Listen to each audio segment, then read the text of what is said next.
And it's Valentine's Day. So for today, it's a bit of a no-brainer, really. The subject is love. We're going to start off with my favorite definition of unconditional love. It goes like this.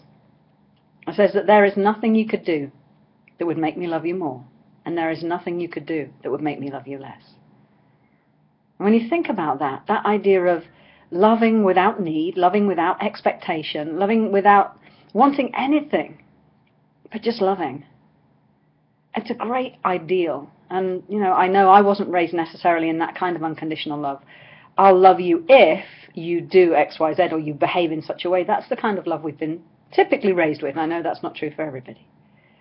But what if you could apply that idea of unconditional love, not just to the people in your life, but actually to the one person in your life that's you, recognizing that whether you're in a relationship or whether you're single, self-love is the cornerstone of everything that you do in your life.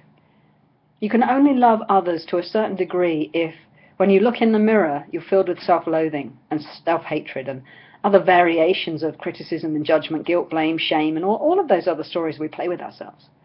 So what if on this Valentine's Day, the first thing that you do is practice self-love, is going to the mirror and saying to yourself, there's nothing you can do that would make me love you more, and there's nothing you could do that would make me love you less. And really mean it. Be willing. Willingness is one of my favorite things. It's like mystical, metaphysical alchemy. Because when you're willing, it's like opening a door, like just this much, a tiny amount.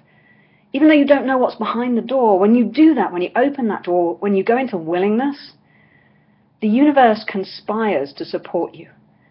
That brings you videos like this. It brings you workshops, classes, books, quotes, whatever you might need to get you to that place.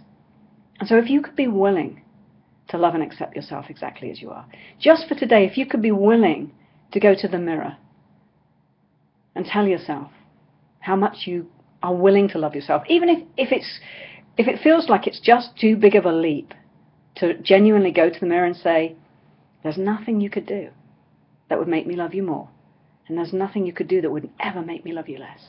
If that's just too far for you, just be willing. Just go to the mirror and say, I'm willing to learn how to do this. I'm willing to love you more, to be more compassionate, to be more accepting of who you are, no matter what. We all have days when we foul up. Yesterday, I'm still in the jet lag zone. I'm here in Vegas, and I was a complete mare yesterday because I was too tired, and so I was grumpy and just generally grotty. We all have days like that. We're human. Remember, we're spiritual beings having a human experience, and we are having that human experience. And some days, the best we can do doesn't look very pretty. And can you love yourself even in those moments?